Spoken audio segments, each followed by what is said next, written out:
So we are going to start today with the contents of the channel capacity to be defined for the noisy channel and the noiseless channel. And for the noisy channel consideration, we are going for the consideration of a Gaussian noise channel.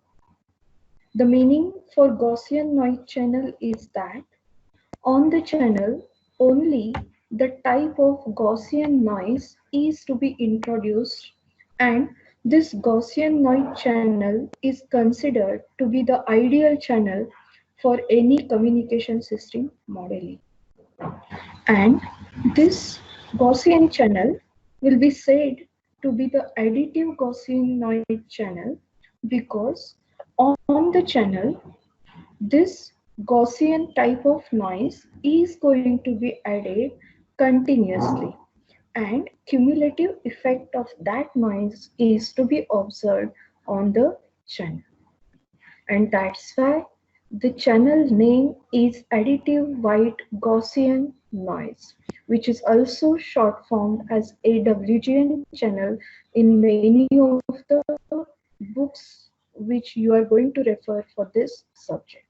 So AWGN stands for additive white Gaussian noise. And the white term along with this channel is going to indicate that it is going to consist of or able to pass out all the major amount of frequencies, because we know that white color is a combination of all possible frequencies, or I can say that white color is having highest frequency out of all the color frequencies that we are going to refer, and so it is additive white Gaussian noise channel. So I'm moving further with the actual content for this AWGN channel capacity to be defined. And this channel capacity modeling is given by Shannon-Hartley theorem.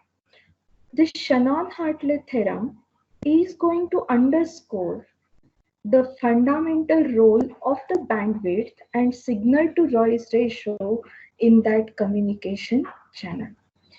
That means it is going to comment upon how the bandwidth of the channel and signal to noise ratio of the signal which we are putting on the channel are going to play the important role for deciding the capacity of that channel. And that's why the channel capacity value will be defined in terms of these two parameters.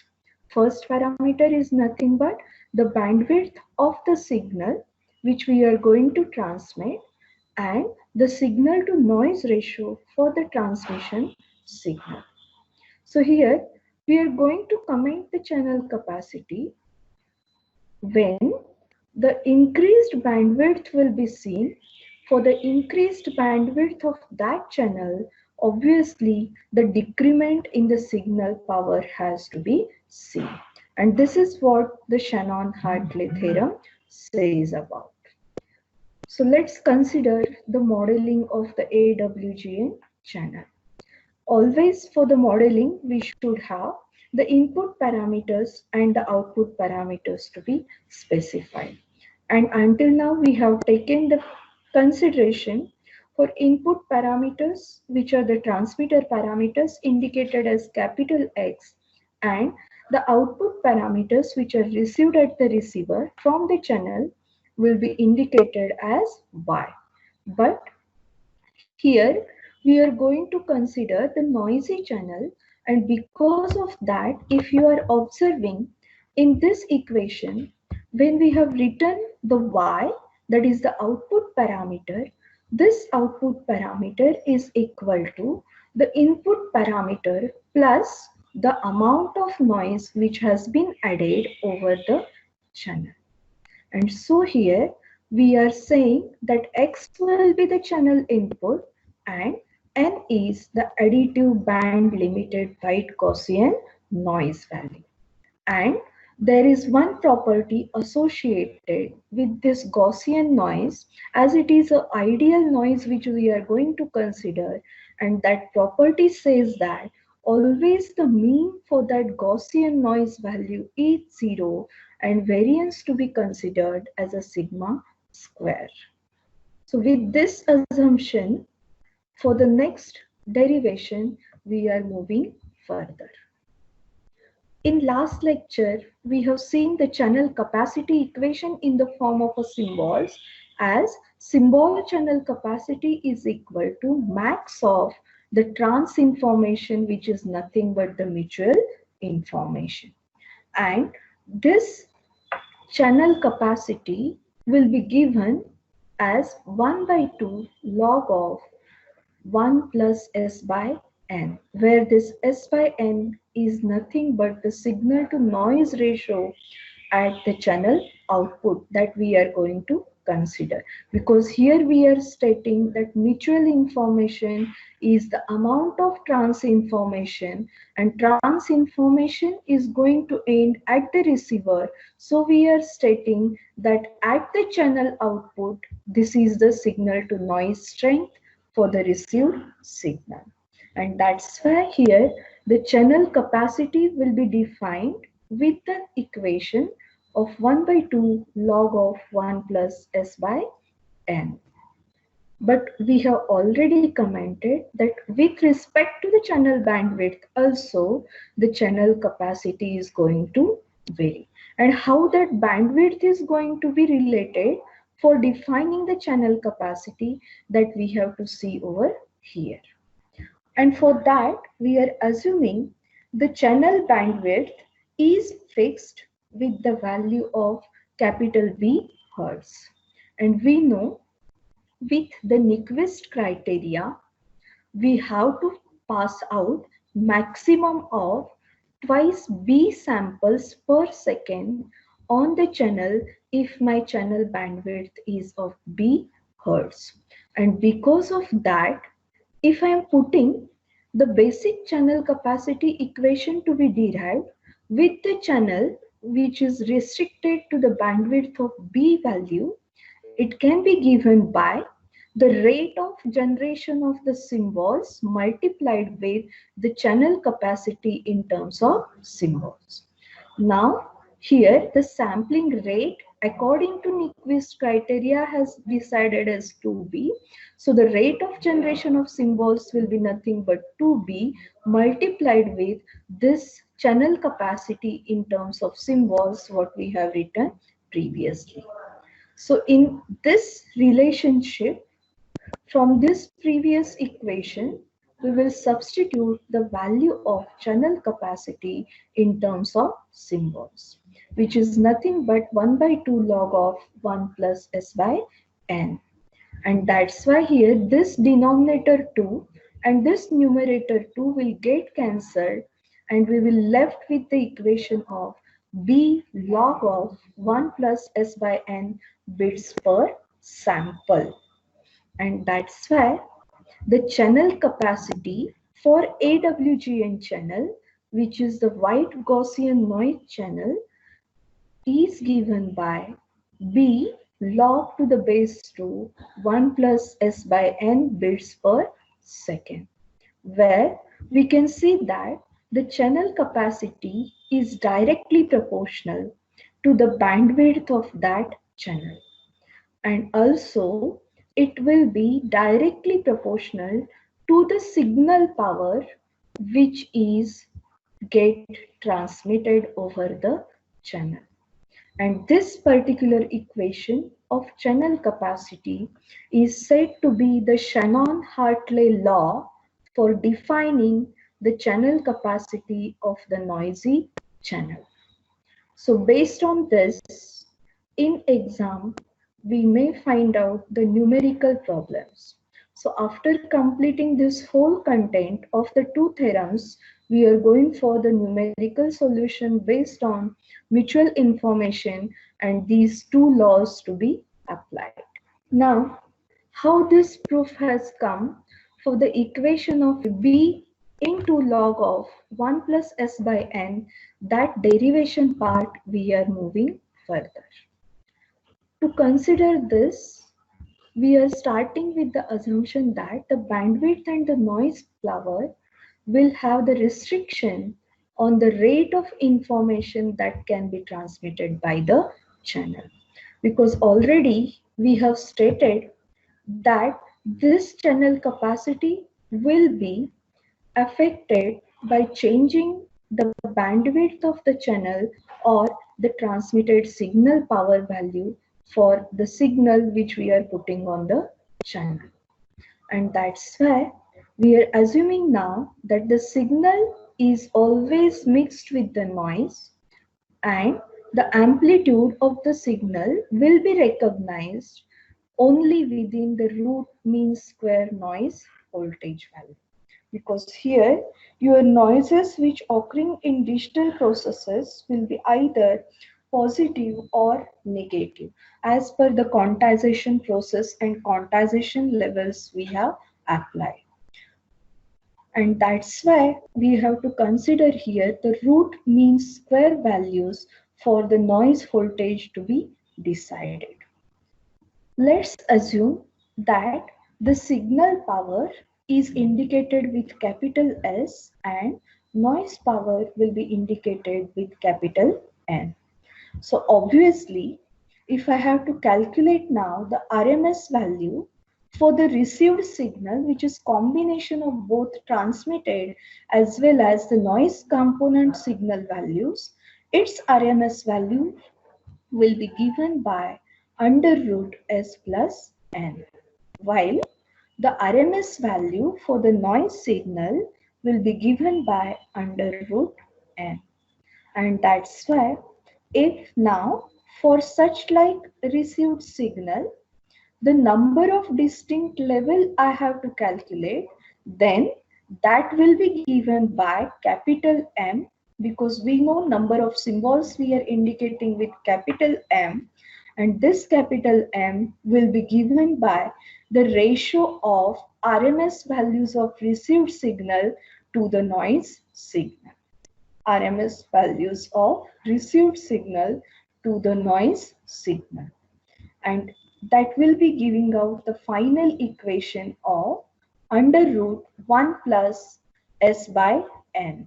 In denominator, this n we are dividing for each of the term of s and n. So n will get cancelled. You are getting 1 over here, and s by n will be written inside this under root. So m value, which is number of distinct levels, comes out as under root 1 plus s by n. But we are not interested in number of levels, but we are interested in finding out what is the amount of information. And we know that from the given m symbols, amount of information will be extracted by taking the log function for that number of symbols. And that's why here we are putting the log function for under root 1 plus s by n. But to calculate the amount of information, probability of that symbol, we have to multiply with the log function of that number of symbols. And these are all digital symbols. Digital symbols will be either 0 and 1. That means only two symbols are existing, and they will be occurring with the equal probability. So their px value will be come out as 1 by 2. And this 1 by 2 will get multiplied with the log function of this, but as it is a value of under root, which will get squared for the information to be calculated. So this root sign will disappear in the next part, and log of this equation will be existing with multiplication value of 1 by 2, which is probability of each of the symbol occurrence. So the maximum amount of information in n number of symbols we are going to find out with the equation of 1 by 2 log of 1 plus s by n bits value. But with respect to this maximum amount of information, what is the channel capacity that we have to find out? And to find out that channel capacity, we have to see how many number of bits per symbol that particular transmitter is going to put on the channel. Because with respect to every symbol, what is the associated maximum amount of information that we have calculated in this previous equation? So let's suppose that we are going to transmit maximum of k pulses per second. That means k number of bits we are going to transmit per second. So this k will get multiplied with this maximum amount of information which is presented by this I equation. So the channel capacity equation will become as k divided by 2 log of 1 plus s by n bits per second, because this is now the channel capacity equation. Now we want to put the restriction on the channel, and that restriction on the channel we are putting in terms of the bandwidth of that given channel. So let's say the bandwidth of the channel is n into Fm. So we can transmit maximum number of 2n into Fm independent amount of pulses per second. So B value comes out as 2n into Fm.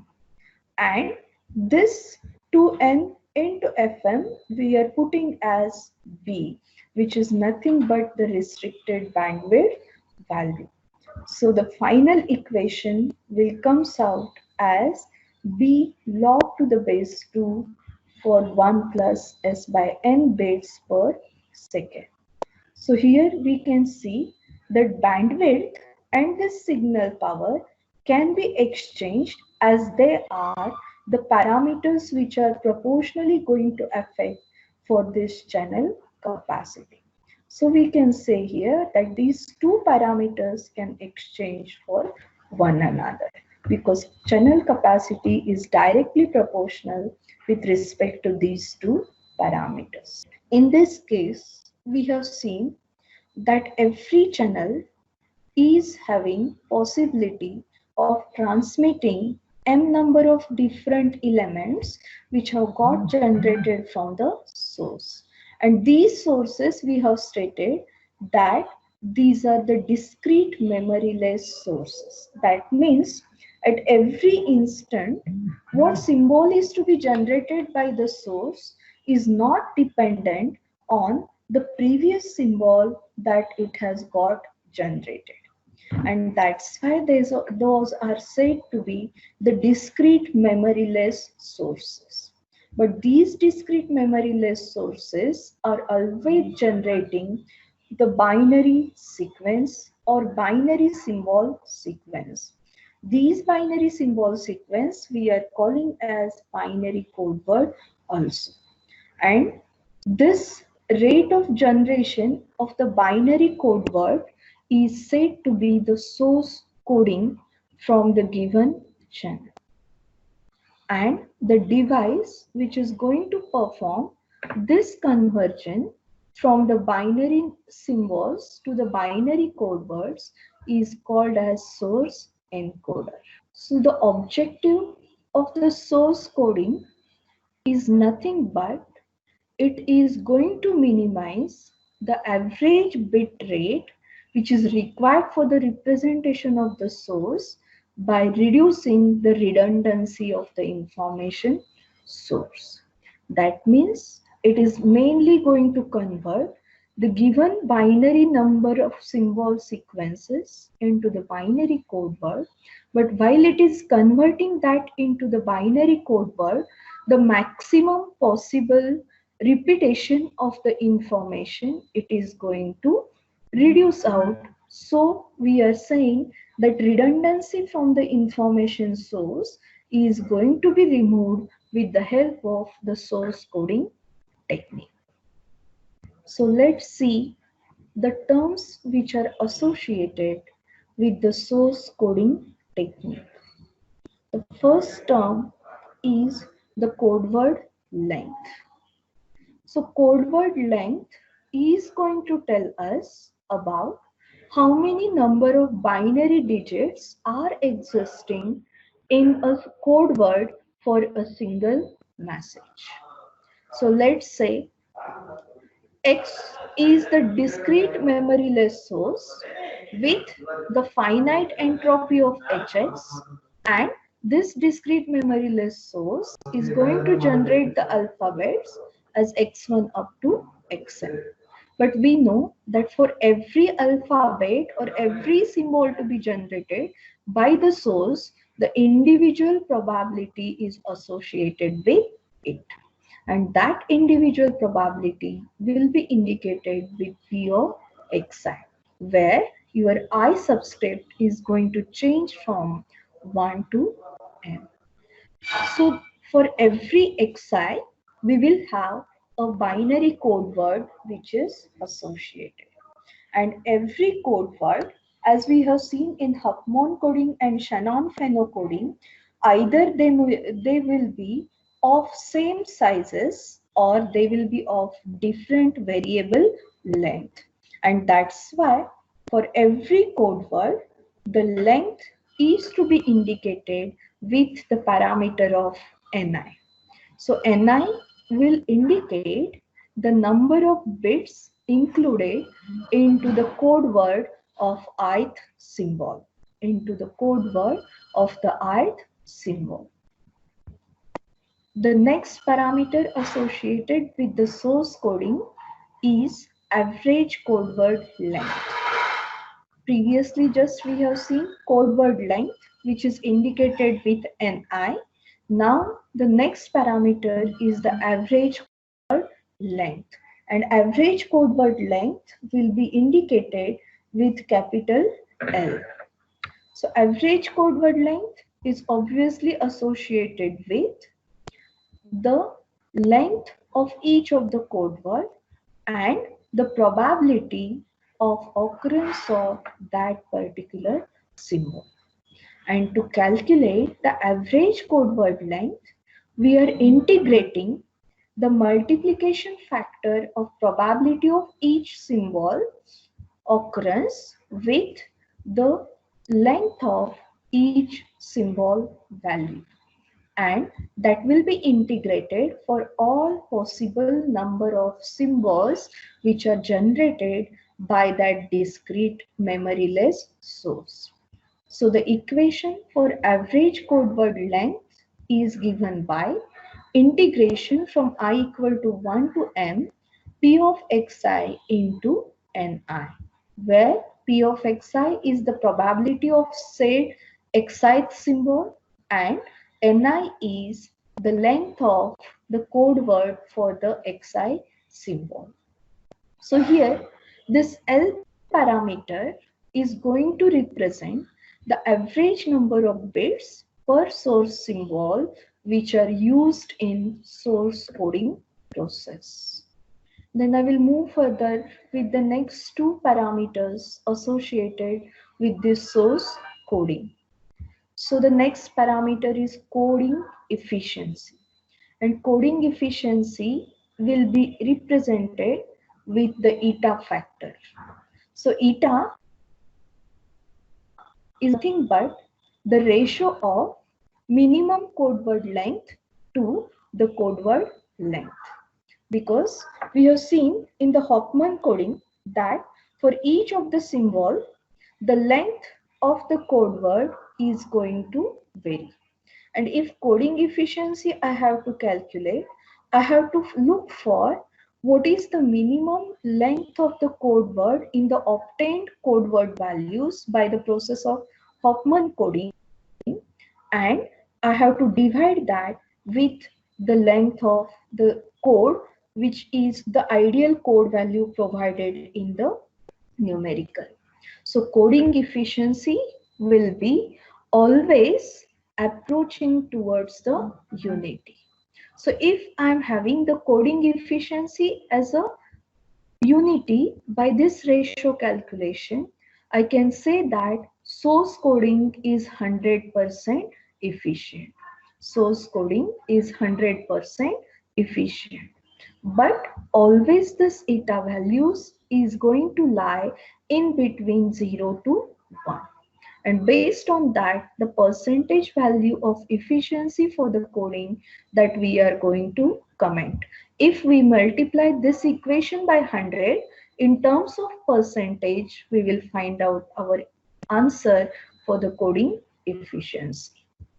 The next parameter related to the source coding is code redundancy.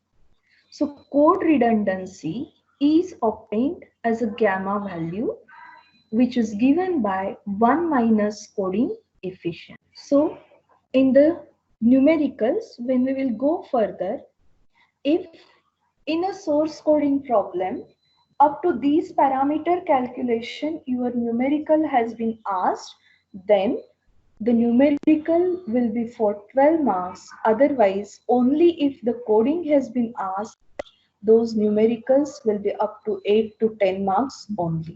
But if up to the coding efficiency or coding redundancy you have to calculate, the same numerical will be for 12 marks also.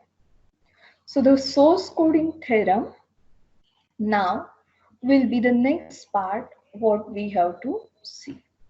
The source coding theorem is going to state that for the given discrete memoryless source which is indicated by X and having the entropy of Hx value, the average code word length is always bounded, which is greater than or equal to the Hx value. So this is what the source coding theorem tells us, that in a given source with the entropy value of Hx, the average code word length L should be greater than or equal to its entropy value. So further, the L value can be made very close to the Hx when it is desired that we want the 100% coding efficiency. And if we are needing this coding efficiency, then in that situation, always L minimum, that means minimum length of the code word, is equal to Hx, because we are stating that according to the coding theorem, always L value should be greater than or equal to Hx. So L minimum is always the equality condition with the value of Hx. And the coding efficiency, which we have written in the previous equation as L minimum divided by L, here in this equation, now L minimum will get replaced by Hx. So either with the coding efficiency calculation will be done with the ratio of L minimum by L, or the same equation can be replaced by the ratio of Hx divided by L. But this is true only for 100% coding efficiency calculations if that source is having. Then only the efficiency we can calculate with the equation of Hx divided by L. Otherwise, in the numerical, we have to calculate that coding efficiency by the ratio of L min divided by L. And this L mean we have to find out from the table of the coding procedure what we have done in Hofmann coding and in Shannon-Fano coding.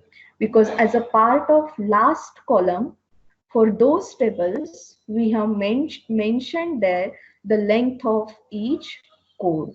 And out of that column, the minimum value of the code word length, we have to put as L minimum in this calculation. We are defining the term of redundancy. So redundancy in information theory is always going to refer to the reduction in information content of the message from its maximum value. So how much amount of information I can get reduced without affecting the message content, that will be said to be the redundancy in the information which is present. So for that, let's consider one example.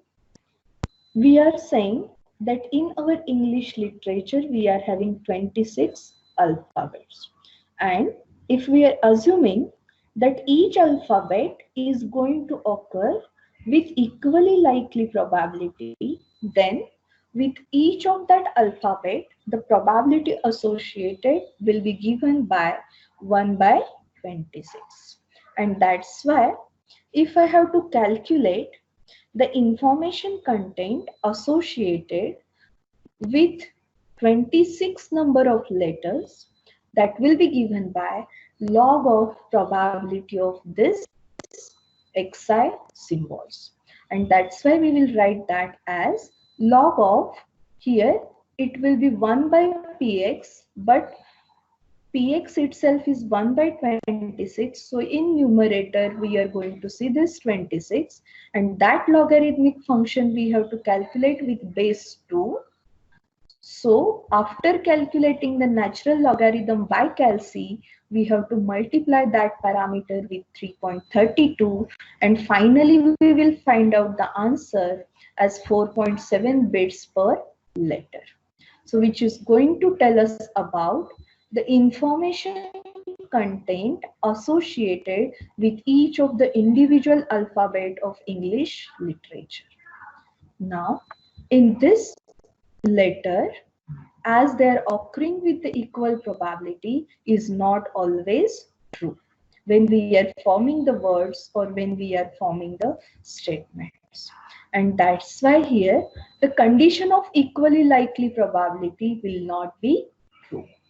And because of that, here the reduction in the actual information content is going to happen.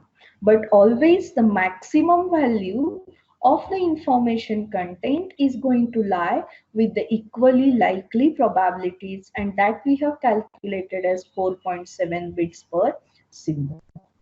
Then how to calculate this redundancy?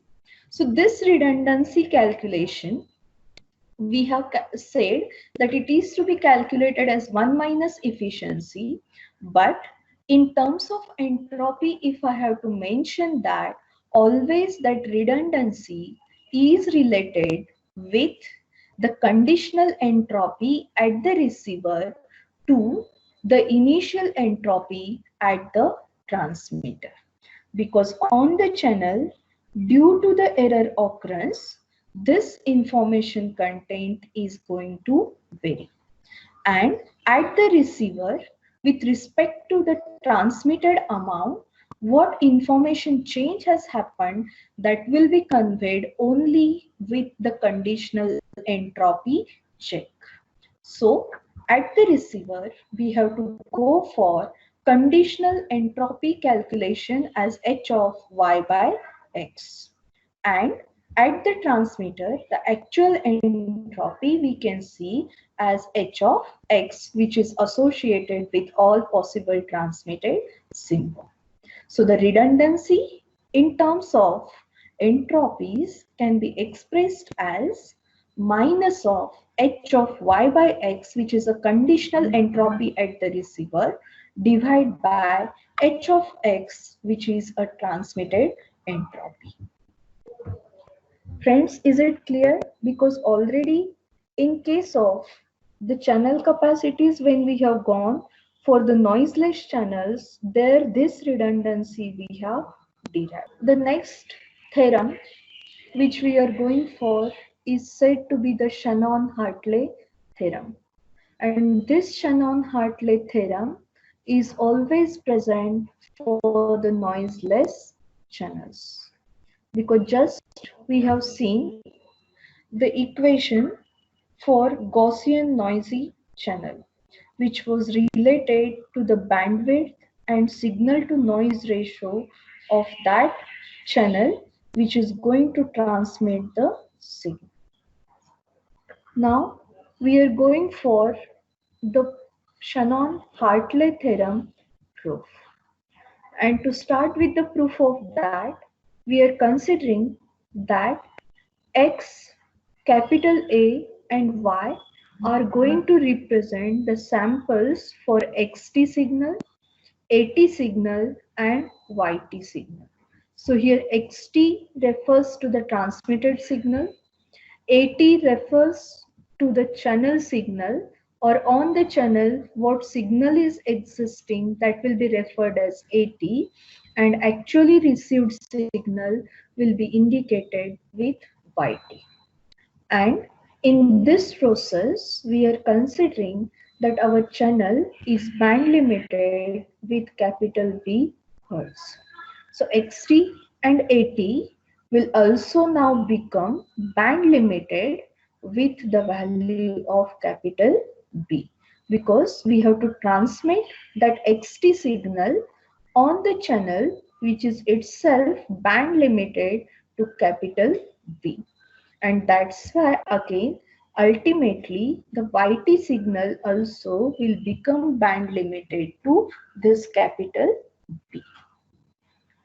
This is how for all the parameters of the communication system the band limiting will be defined by capital B. And if band limiting is done by capital B, then with the Nyquist rate, the sampling value or the sampling frequency will be defined as twice B samples per second. Now we have to define the channel capacity for such like channel. And just now we have said that channel capacity we can define either in terms of bandwidth and signal to noise ratio, or in terms of the entropies also. And that's why now this channel capacity in terms of entropies we are going to derive. And to see that, we have to start with the equation of mutual information, because when we are going to transmit the signal on the channel, the actual transmitted information and the received information after adding the noise on the channel, their comparison has to happen. And how much amount of variation has happened, that we have to calculate in terms of this mutual information. And mutual information is given as subtraction value of h of y by x from h of y, because received entropy will be indicated with h of y, and for that received entropy with the actual transmitted symbol, the conditional entropy will be defined by h of y by x. And now here, this mutual information we are calculating from the perspective of receiver, because here we are starting with h of y not as h of x. And for the conditional entropy consideration also, we are putting the value as h of y by x, not as h of x by y. But if your equation is written as h of x minus h of x by y, this equation will be the mutual information calculation from the perspective of transmitter. But here we are looking this mutual information equation from the perspective of the receiver. That means at the actual receiving end, what amount of information change has happened, that we are going to calculate. So here h of y by x, that is basic entropy equation we are writing, that is given by integration. Here summation we have not used. Please remember, because in h of y by x we have used their summation equation, and for the summation limits we have put the limits from 0 to m or 0 to n. But here we are referring the integration, because we are now calculating these entropies values with respect to the continuous time signal, not with respect to the discrete symbols what we have done for previous entropy calculation.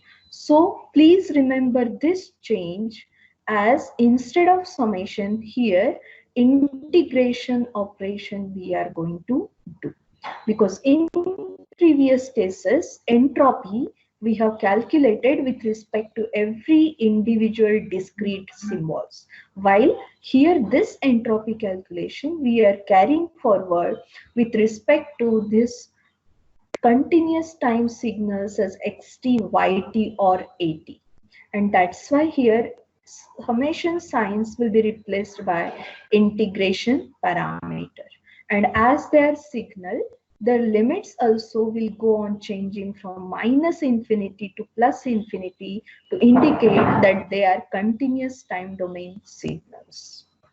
So we are finding the basic equation for entropy to be calculated as P of xy log of 1 divided by P of y by x.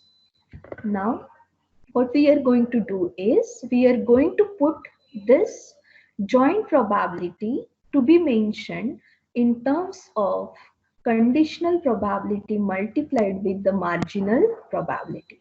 Hope you remember this, what we have carried out in our entropy derivation equations. The same thing we are going to put out over here. We are going to replace this joint probability as a multiplication of conditional probability with this marginal probability. After substituting this, we are going to separate the indices of these two integrations to be carried out for the separate probability functions. So with respect to x, we are going to integrate the parameter of p of x, and with respect to y, we are going to integrate the multiplication value of p of y by x log of 1 divided by p of y by x. Now, we have said that when the signal will be received, it is not only the actually transmitted signal, but along with that, some noise component will get added. And for the given x signal, we are going to consider that it will be with some constant amplitude value. And that's why this x in the previous equation, now we are going to replace with the capital small a value. So y can be rewritten as n plus a. Hence, we are seeing that distribution of y for which x has given a value which is identical to that of n except for the translation of x. In the equation of p of y by x, which we are going to replace as the normal distribution of y with respect to x. So we are writing that as p normal distribution for y minus x log of 1 divided by p of normal distribution for y minus x. Let's put y minus x into this integration as z. If I'm putting this, obviously dy will become equal to dz. So we have to replace the parameters of y minus x with z and dy with dz. So the above equation of integration will become as normal distribution for z into log of 1 divided by normal distribution of probability for z into dz. And this will indicate the entropy which is associated with the noise component or the noise signal component, because this z is nothing but the subtraction value of y minus x, and y minus x will indicate how much amount of variation has happened to this x to obtain the value of y, and this is nothing but the amount of noise added to the signal. So this whole integration equation will give me the entropy associated with the noise sample or noise signal. If I have to get the mean square value of this xt, which is indicated as capital S, And similarly, for the noise NT signal, the mean square value will be given by capital N. Then the mean square value for the output signal, which is indicated as y square bar, which is indicating mean square value.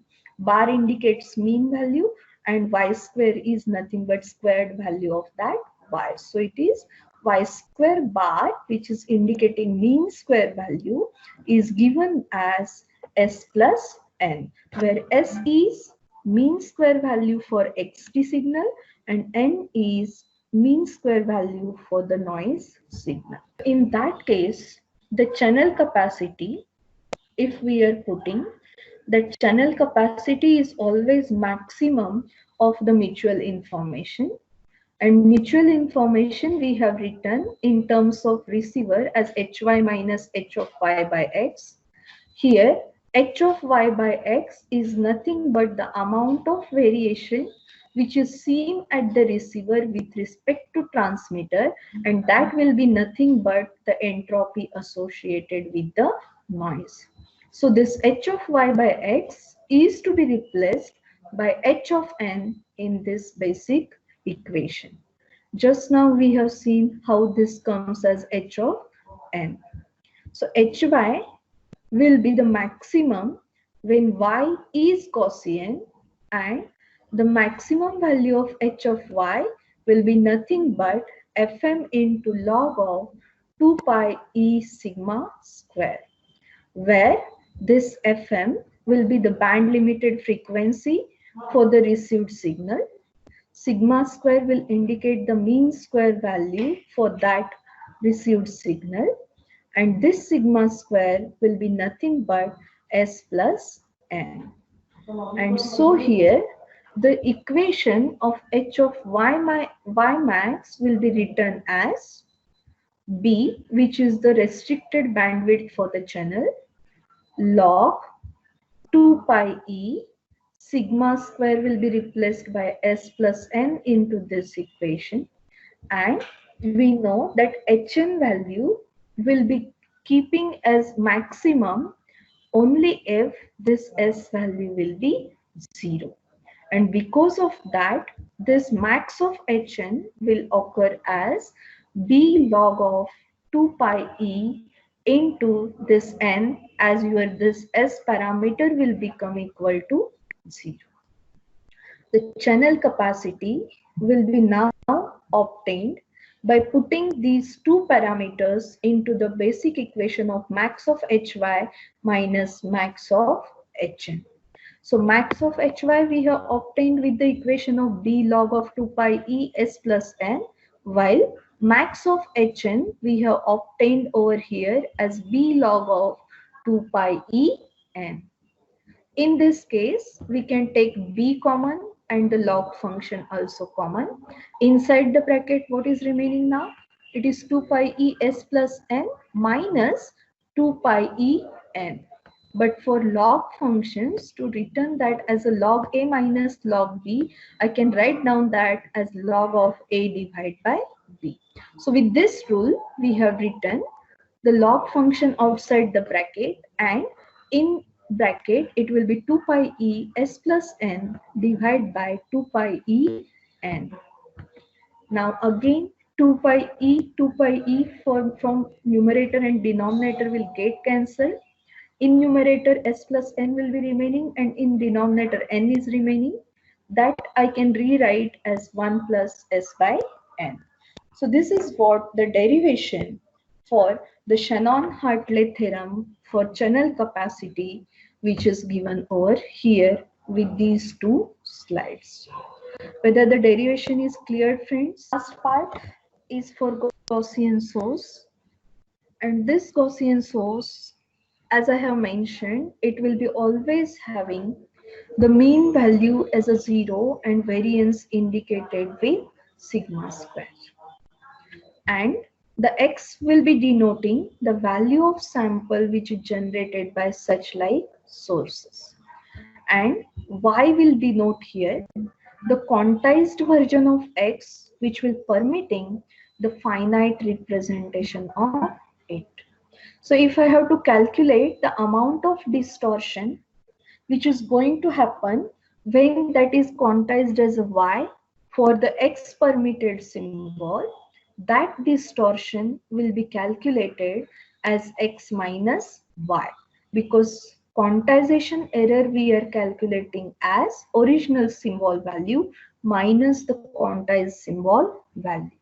But that error may be either positive or negative based upon your quantization level value. And because of that, for this distortion error, the squaring we have to calculate. So the squared error distortion in commenting the y value for the x level is given by x minus y bracket square, and this will provide the amount of distortion measured for widely used continuous alphabets. So the rate of distortion function for any Gaussian source with the squared error distortion will be given by 1 by 2 log of sigma square divided by capital D, where this capital D is always going to lie in between 0 to sigma square limit. Otherwise, it is always 0 in case when this capital D is greater than sigma square. And because of this relationship, the RD value, which is rate of distortion, that RD value will tends to infinity if the value of distortion is tending towards 0. But if the value of distortion is exactly equal to sigma square, then the rate of distortion function will be tending towards 0. This is how the rate of distortion and the distortion amount are related with each other.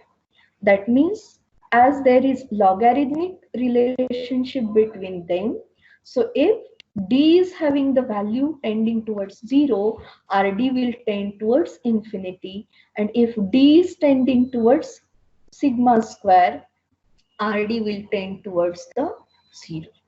So the Gaussian sources will have this inverse relationship for getting the values of distortion and rate of distortion function to be defined for the Gaussian sources. So here friends, I declare that our chapter of information theory has got ended. And in next lecture, the numerical related to the mutual information, this redundancy calculation, those we are going to see in initial 10 to 15 minutes. And after that, we are going to start with the next chapter of digital carrier modulation process.